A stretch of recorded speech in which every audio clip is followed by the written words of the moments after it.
Hello, and welcome to the third episode of my South Western Operator series, where I look at the train operators on the South Western Main Line. Already in this series, I've looked at the former operator of the South Western franchise, South West Trains, but today we are looking at the current operator of this franchise, South Western Railway. We'll be looking at their history since 2017, and looking at whether or not they have been a success since beginning operations. Do like and subscribe, and consider becoming a channel or Patreon member if you enjoyed the video. Thank you.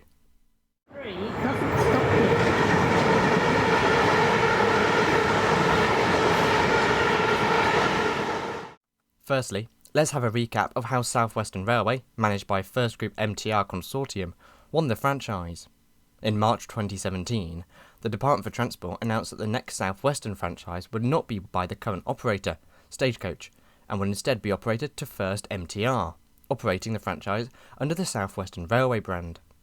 The franchise would see SWR operate all services along the South Western Main Line, out of London Waterloo, towards destinations such as Woking, Basingstoke, Guildford, Portsmouth, Southampton, Salisbury, Exeter, Bournemouth and Weymouth, as well as covering key commuter routes such as the Hounslow Loop, services to Windsor, Eton, Riverside, Reading, Shepperton, Dorking, Chessington South, Weybridge and Alton. The franchise would also operate services to Lymington Pier from Brockenhurst, Romsey to Salisbury, and services on the Isle of Wight, branded as Island Line. However, that is for a future video. As for rolling stock, SWR would inherit a rather modern fleet, consisting of Class 450s, 458-5s, and Class 707s, for local services out of London Waterloo, with the 450 Desiros also operating some services further afield, towards Portsmouth and Bournemouth. Class 444 Desiros would operate on long-distance services towards Weymouth, Portsmouth and Poole, with Class 158 and Class 159 Express Sprinters working services to unelectrified destinations such as Salisbury, Yeovil, Exeter and Bristol. Class 455s and 456s, the oldest units in operation by South Western Railway, would work commuter services out of Waterloo. SWR, however, confirmed that all Class 455s, 456s, 458s and brand new Class 707s would be replaced by new trains which were, in June 2017, confirmed to be refurbished Class 442 Wessex Electric trains for services to Portsmouth, as well as Bombardier Aventra units designated as the Class 701s. These units would hopefully enter service by 2019, with full entry from 2020, but this would be far from the case in reality. SWR began operations on the 20th of August 2017 on a 7-year contract with an option to extend this to May 2025 if needed by the Department for Transport. Even before operations began though, South Western Railway were involved in hot water regarding a monopoly over services in the South West. First Group would now operate all services in the South West of England, also operating Great Western Railway, as well as all bus services in the South West.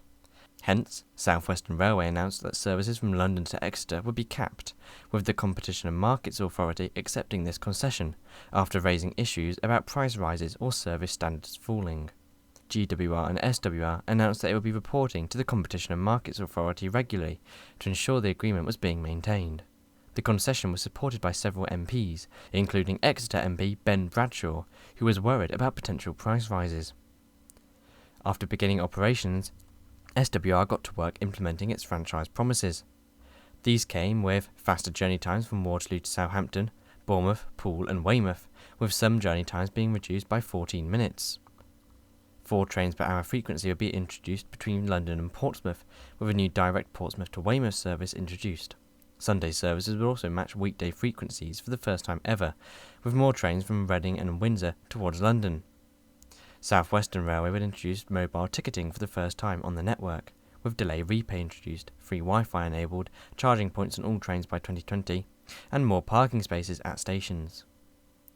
South Western would also bring in £2.6 million of annual funds for community projects, as well as installing gate lines at more stations and running schemes with the Prince's Trust to support disadvantaged young people on the network. SWR also got to work refurbishing all of its original stock, excluding the Class 455s, 456s and Class 458s.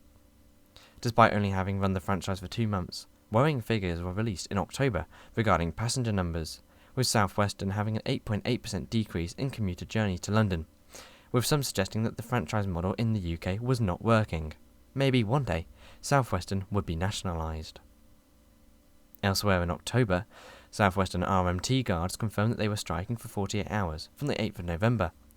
The RMT suggested that South Western refused to give a cast iron guarantee that guards would be retained once the Class 701s had been introduced by 2020, with RMT guards wanting a safety-critical role.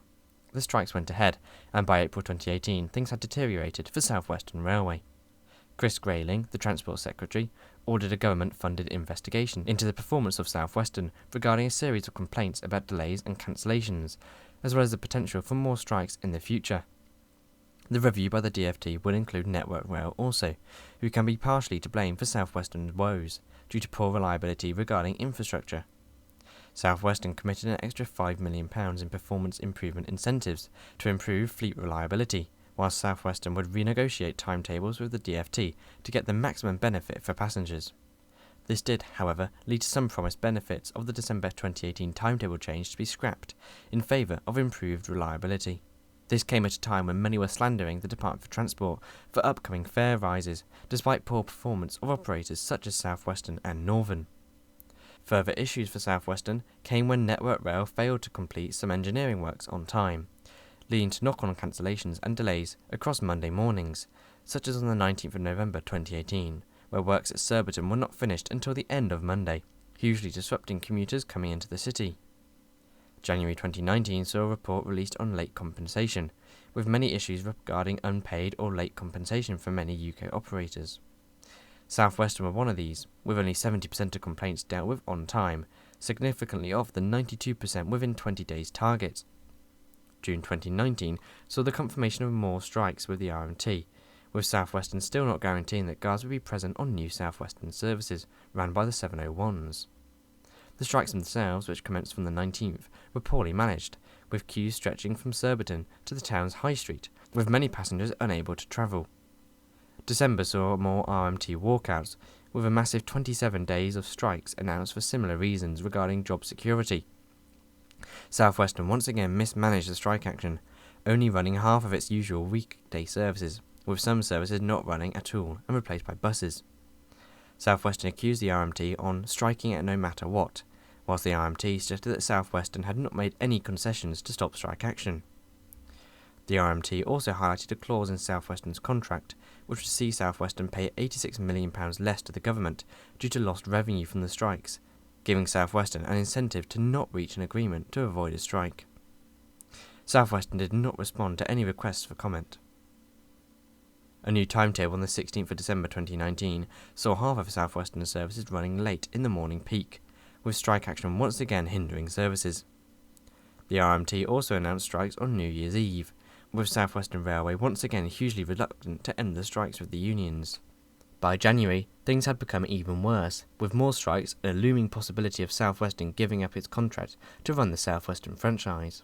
First Group MTR announced a whopping £137 million of losses, with the government now considering the renationalisation of the firm following a potential termination of South Western's contract. The RMT called for immediate nationalisation to avoid a chaotic collapse of the franchise, however no such nationalisation occurred. By the 23rd of January 2020, the RMT voted for yet more strikes with South Western, who were still not giving in to the RMT's demands for guard-operated doors, but did pledge to keep a guard on every service. South Western said that driver-only operation for doors was more sustainable, with South Western being the only London commuter operator, bar London and North Western Railway, to have guards operating every door on every train.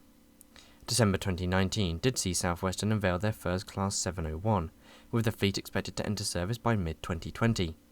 The first 4 trains had been built and were ready for testing, with 701-501 undergoing tests in the Czech Republic, while 701-502 would be sent to Old Dolby in England. South Western envisioned the first Class 701s to be accepted by the firm by early 2020. South Western were, however, worried about some potential software issues, with SWR having to push back full fleet entry into service to mid-2021 to account for these glitches. South Western didn't have too long to worry about the 701s, as the global pandemic would take up the headlines slightly more. By March 2020, the Department for Transport had to step in to save rail operators, with franchise agreements suspended to avoid the collapse of operators due to a dive in revenue. COVID also hindered all productions of the Class 701s, with the new train project sidelined until the effects of COVID had subsided. Bombardier suspended all train manufacturing in the UK until at least mid-April 2020, but Class 701 construction would be significantly delayed, with uncertainty over training and testing too, with RMT guards and ASLEF drivers refusing to work the trains. To make matters worse for capacity, Southeastern signed a deal in April 2020 to acquire the 30 5-car Class 707s once they went off lease from Southwestern, with the units replacing some 465 and 466 networkers. In December, the DfT confirmed that Southwestern would become a management contract, whereby First Group MTR would be told by the DfT what to do in terms of running the operator, with the DfT having more control over payments too. 2020 also saw the Class 442 fleet withdrawn due to low passenger numbers, with Southwestern hoping to reintroduce the newly refurbished units once passenger numbers had increased. This, sadly, never happened, and in March 2021, Southwestern announced that the 442s would be scrapped, with poor reliability and aging technical components and wiring combined with low passenger numbers, leading to the firm opting to stop the refurbishment program and scrap all units. Instead, SWR would take the cheaper option and refurbish the Class 458s, withdrawing the centre carriages from the 460s, which had reduced reliability, increasing the top speeds to 100 miles an hour, and refurbishing the units to a regional-like interior, with the 458s, soon to be designated 458-4s, hoping to be used on more long-distance services to Portsmouth. Unfortunately for Southwestern, the 442s and 458s were the least of their worries. On the 31st of October 2021, a Great Western Class 158 bound for Bristol collided with a Southwestern Class 159 bound for Honiton through Salisbury Tunnel Junction due to a low railhead adhesion, leading to the Southwestern Class 159 passing a signal at danger and converging with the Great Western train. Out of a total of 203 people on board, only 13 were injured across both trains, with the driver of the Class 159 being airlifted to hospital with life-changing injuries. The crash led to 158763 being written off for Great Western, with a focus on rail adhesion and leaves on the line by the RAIB, Rail Accident Investigation Branch. Gwyn Topham, the Guardian's transport correspondent, highlighted the increasing frequency of rail crashes, with Gwyn suggesting more investment on stopping crashes was needed. December saw Southwestern confirm that they would no longer be running services to Bristol Temple Meads once the December timetable change came into effect. 2022 began with more information regarding the Class 701s and their continued delays to introduction. A publication on January 11th by Southwestern confirmed that they were waiting for Alstom to be able to supply the trains to the firm, with testing only commencing after this point. Rail Business UK and other rail magazine outlets suggested that Alstom had encountered many technical issues with the units, such as cab layouts which differed from those which were agreed beforehand with the ASLEF union. This led to whole trains having to have their cabs rebuilt at a huge cost in time and money. Other delays were down to software issues, with Alstom testing the 701s in the Southwestern Main Line using non-Southwestern staff. Elsewhere in January, Southwestern announced plans to retain 12 Class 707s until at least August to boost fleet availability in the wake of passengers returning to the trains and the Class 701's continued delays into introduction. In February, Southwestern Railway withdrew their final Class 456s from service several weeks earlier than Southwestern had originally suggested. This came with an amended and reduced timetable introduced from January the 17th. The new timetable saw no through services from London to stations west of Bournemouth, with only one through train from Exeter per day to London due to a lack of staff. SWR said the changes would only be temporary, but rail pressure group Rail Future pointed out how any timetable reduction could force passengers into cars permanently, at a time when the railways needed to do all they could to bring people back onto the rails. This wasn't helped by the RMT voting for strike action in May, with Mick Lynch saying that he wanted members to have a pay rise, job security and no redundancies. SWR suggested that the RMT had not entered discussions beforehand, with this leading to strikes nationwide across the UK, with the RMT and ASLEF unions involved, only ending after the 2024 general election with Labour's victory. In November, figures released implied that First Group had received £33 million of dividends paid out to them in 2021, with £13 million of this coming from Southwestern, despite relatively poor performance and strikes. Labour suggested that this money should be clawed back for the taxpayers. October saw Southwestern beginning to look into replacements for its Class 158 and 159 Sprinter fleet, with the firm suspending any further refurbishments of the fleet.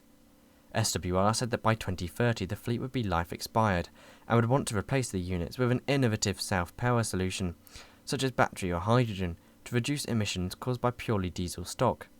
SWR wanted to achieve net zero operations by 2040, with the 110-strong DMU fleet not allowing this to happen. July 2022 saw further updates on the Class 701 introduction, with SWR no longer giving a firm date for entry. Alstom has still been unable to rectify the cab issues with ASLEV, leading to continued delays, with only a few trains being completed, whilst most of the fleet sat in storage across the UK. Regardless, South Western promised the trains would enter service from the end of 2023, with 42 out of the 90 trains being accepted by South Western from Alstom by June 2023. In February, South Western's contract was extended until May 2025, with a direct award being given after Grant Shapps, former Transport Secretary, confirmed that the original franchising system was no longer sustainable. Going into 2024, South Western had missed a deadline for the inaugural Class 701 journey. However, this finally occurred on the 9th of January, 5 years late, with nearly 15% of the train's lifespans being in storage or testing. The trains had a soft launch on the Windsor line, with 60 out of the 90 trains being delivered by this point. SWR confirmed that only 1 or 2 701 diagrams would run per day, with 701 operations extended to other destinations by the end of the year. South Western suggested that it could be 2 years for full introduction, and for the last Class 455s to run. Good news also came in February, when an 80-mile re-signalling scheme on the South Western Main Line was completed by Network Rail, taking 5 years and replacing 500 pieces of signalling equipment dating back from 1974. June also saw more benefits, with the first refurbished Class 458-4s entering service. The units had been internally refreshed, with new 2x2 seating, power sockets and tables. The trains also had less carriages per unit, but with a higher top speed of 100 miles an hour. Initially, South Western confirmed that the units would not be running to Portsmouth like they were designed for, but would instead run local services to Hounslow and Weybridge.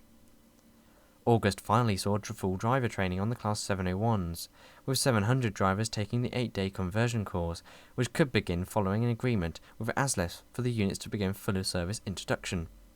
Issues with the Train Control Management System, TCMS, also had to be resolved, with the onboard computer triggering alarms inconsistently on a unit-by-unit basis.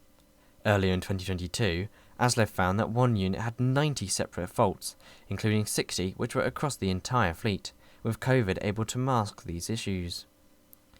In September 2024, South Western ran the last Class 707s, coinciding with South Western beginning to run 701s to Shepperton for the first time, with the rollout continuing for the units, with more and more trains being introduced into service. The 701 Arterios were officially launched in November 2024, with South Western formally confirming that the units would reach Dorking, Epsom, Guildford, Hampton Court and Reading by June 2025. However, South Western, owned by First and MTR, wouldn't be an operator by June 2025. In December 2024, the new Labour government and new Transport Secretary, Heidi Alexander, confirmed that South Western would be the first UK train operating company to be renationalised on the 25th of May 2025, meaning that First MTR would no longer run the franchise, but little will change at first. Elsewhere, in December, Alstom announced that they had completed the £25 million Class 458 refurbishment programme, with 28 units now being refurbished. South Western would retain 5 Class 458-5 units until full introduction of the Arteria units, with 3 currently in storage as of February 2025. As for where the units would run, South Western did not rule out using the new refurbished units on the Portsmouth Direct line eventually, but they would initially serve services to Weybridge and Hounslow until the Class 701s had been introduced. South Western Head of Fleet Delivery James Whale said that COVID had led to changes in travel patterns, with the 458s no longer necessary on Portsmouth services, but South Western could reconsider this position if demands and travel patterns changed in the future.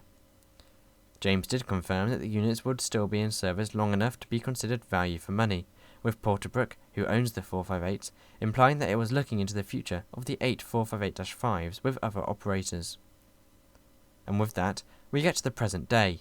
South Western is still in the process of introducing the 701s, replacing the Class 455s, with this expected to be concluded by 2026. All the Desiros and 458-4s have been refurbished, whilst a large majority of the Sprinters have too. South Western, though, won't be an operator for much longer, at least an operator run by First Group MTR. Some of you watching this video may be watching it after May 2025, and hence South Western will be a nationalised operator. However, I doubt much will change until more operators are nationalised by Labour in the late 2020s, but I guess we'll have to wait and see. As for whether or not South Western overall are a successful operator or not, well, we should compare them to their predecessor, South West Trains. Compared to South West Trains, South Western Railway are less reliable, less punctual, and were plagued with strikes ever since beginning operations up until late 2024. The introduction of the Class 701s, whilst hindered by COVID and not all South Western's fault, has been a complete failure, with the ageing Class 455s now well over 40 years old and still in service. The future, though, may be more bright, with the 701 introduction being ramped up and potential replacements for the Class 158 and 159s being discussed. Nonetheless, since 2017, South Western has not been a success, and have, if anything, been managed worse than South West Trains, in my opinion. But what do you think? Do let me know in the comments below, and thanks for watching today's video. Do consider liking and subscribing if you've enjoyed. Huge thanks to my first class members Callum Martin Bow, Crispin McKee, John Williams, as well as my Business Zone members Andrew Bowen, Anthony Harris, Anthony James Moore, ARK, Clive's Travel and Trains, Connor Grieg, Craig Mitchell 43, Dave CDF, Gordon Walker, JBNEL, J Teco, Lewis E21, That Transport Girl, and Train Teen. Also, a huge thanks to Jack's Railway Secrets, who was my first member and has now been a member for over a year, so thank you very much. Get your name on this list from as little as £2.99 a month and help me to make my videos in return for special perks such as early access to videos. I really appreciate it, so thank you. You can find all the links to my Patreon and YouTube channel membership in the links below. Also, thanks to SimOnTrains, whose link will be in the description, for helping me out with some of the footage in today's video. Once again, thanks for watching. Check out my Blue Sky, Twitter and Discord server in the links below, and I hope to see you again soon. Goodbye.